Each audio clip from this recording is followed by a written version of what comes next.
Perkenalkan, nama saya Claudia Angelia Kolpun, mahasiswa dari Universitas Kristen Indonesia, Maluku, Fakultas Kesehatan, Program Studi Keperawatan. Di sini saya akan menjelaskan tentang anatomi, fisiologi, sistem endokrin. Sistem endokrin terdiri dari sel, jaringan, dan organ secara kolektif. Disebut kelenjar endokrin. Kelenjar endokrin ditemukan pada sebagian besar organ tubuh yang mengekskresikan hormon atau pesan kimia ke dalam cairan interstisial. Hormon kemudian masuk ke dalam darah untuk dibawa ke jaringan dan organ lainnya di mana mereka melakukan aksinya dengan mengubah fungsi seluler. Ada dua jenis kelenjar, yaitu kelenjar endokrin dan kelenjar eksokrin. Kelenjar eksokrin menghasilkan zat non-hormonal seperti keringat dan saliva, memiliki duktus tabungan yang membawa zat-zat ini ke permukaan internal atau eksternal membran. Kelenjar endokrin disebut juga kelenjar tidak berduktus. Ada dua jenis organ endokrin, yaitu organ endokrin primer dan organ endokrin sekunder. Organ endokrin primer fungsinya sebagai sekresi hormon. Beberapa organ endokrin primer terletak dalam otak, meliputi hipotalamus, kelenjar hipofisis, dan kelenjar pineal. Namun, sebagian besar organ endokrin primer terletak di luar sistem saraf, meliputi kelenjar tiroid, paratiroid, timus, kelenjar adrenal, pankreas, dan gonad atau testis pada pria dan ovarium pada wanita. Organ endokrin sekunder meliputi organ jantung, hati, lambung, usus kecil, ginjal, dan kulit. Mekanisme kerja hormon. Semua hormon memberikan efeknya melalui pengikatan pada reseptor sel target untuk hormon tersebut. Semakin banyak reseptor yang memberikan dengan hormonnya, semakin besar juga efek yang ditemukan pada sel target. Hipotalamus dan kelenjar hipofisis. Secara bersama, hipotalamus dan kelenjar hipofisis berfungsi untuk mengatur hampir setiap sistem tubuh. Hipotalamus adalah bagian dari otak dengan beberapa fungsi tambahan terhadap perannya sebagai kelenjar endokrin. Hipotalamus dianggap sebagai kelenjar endokrin karena dia mengekskresikan beberapa hormon, sebagian besar mempengaruhi kelenjar hipofisis.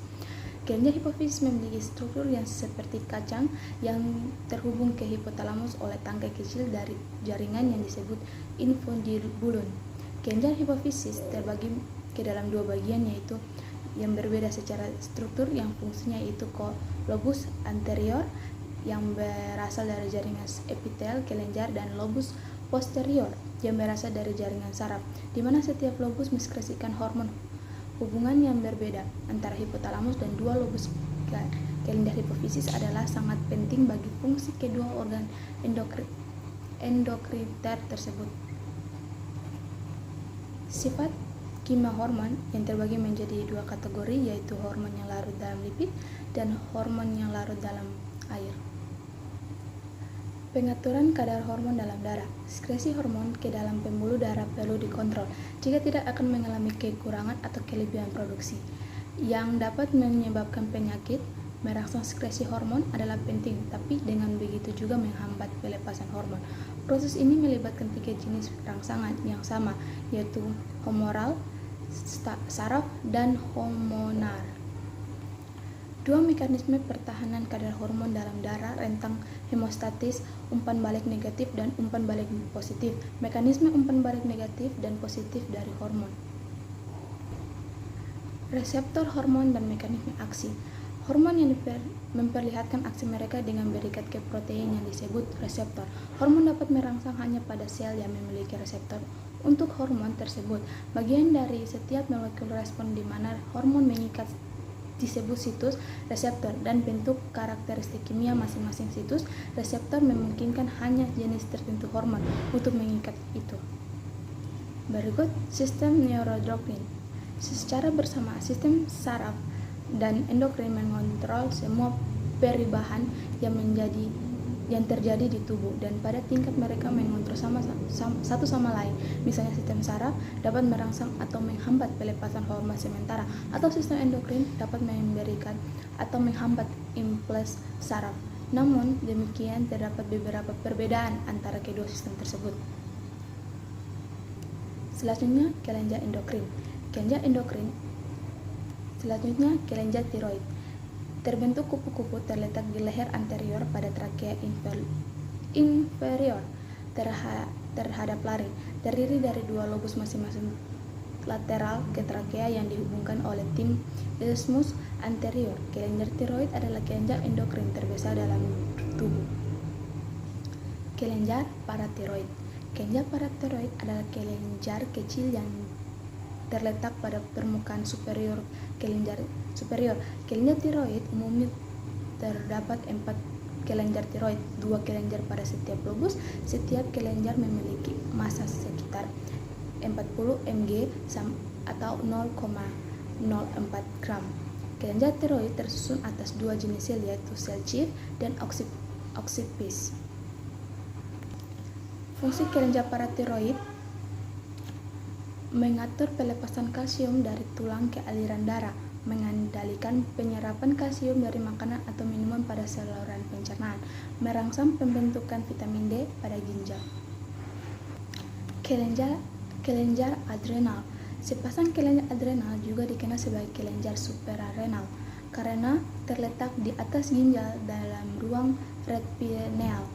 2 kelenjar adrenal atau kanan dan kiri terdiri dari lapisan medula bagian dalam atau tengah dan lapisan kortikal atau korteks bagian luar yang menghasilkan katekolamin dan hormon steroid yang penting untuk kehidupan. Kelenjar adrenal seperti halnya kelenjar tiroid, yaitu banyak mengandung pembuluh darah. Kedua bagian ini medula dan korteks tidak memiliki hubungan fisiologis. Medula adrenal di bawah kontrol saraf, sedangkan korteks adrenal di bawah kontrol ACTH atau juga disebut kortikotropin. Struktur kelenjar adrenal yang terdiri dari 3 lapisan histologis, yaitu zona glomerulosa, zona fasciculata, dan zona reticularis. Ovarium dan testis.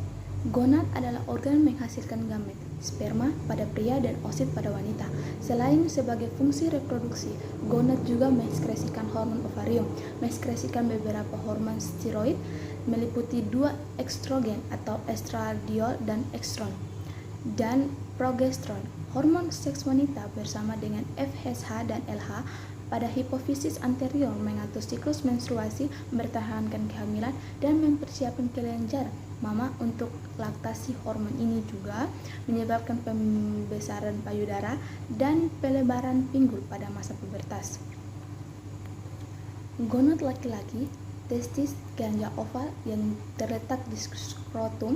Hormon utama yang dihasilkan dan diskresikan oleh testis adalah testosteron, yaitu androgen atau hormon seks pria. Testosteron merangsang testis sebelum kelahiran, mengatur produksi sperma, dan merangsang perkembangan dan memelihara karakteristik seks sekunder pria, seperti pertumbuhan janggut dan pendalaman suara. Testis juga memproduksi inhibin yang menghambat sekresi FSH. Berikut kelenjar pineal. Kelenjar pineal adalah struktur berbentuk biji pinus kecil ditemukan antara kedua belahan otak yang meletakkan pada bagian atas talamus di dekat bagian atas vertikal. Ketiga, kelenjar pineal menghasilkan hormon melatonin atau terutama pada malam hari yang diskresikan langsung ke cairan cerebropinal. Melatonin memiliki sejumlah efek pada tubuh dan penelitian terus melakukan oleh hormon ini. Hormon ini menghambat sekresi hormon gonadotropin LH dan LSH dari kelenjar hipofisis anterior sehingga menghambat fungsi sistem reproduksi. Melatonin disebut terlibat dalam siklus bangun tidur kita sehari-hari. Normalnya kita bertambah mengantuk di malam hari ketika kadar melatonin meningkat dan bangun kembali ketika siang di hari dan kadar melatonin menjadi rendah.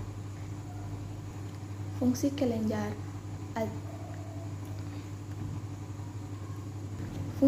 pineal yaitu menjaga kesehatan jantung dan pembuluh darah, mengatur ovulasi dan siklus menstruasi pada wanita, memengaruhi mood dan perubahan suasana hati.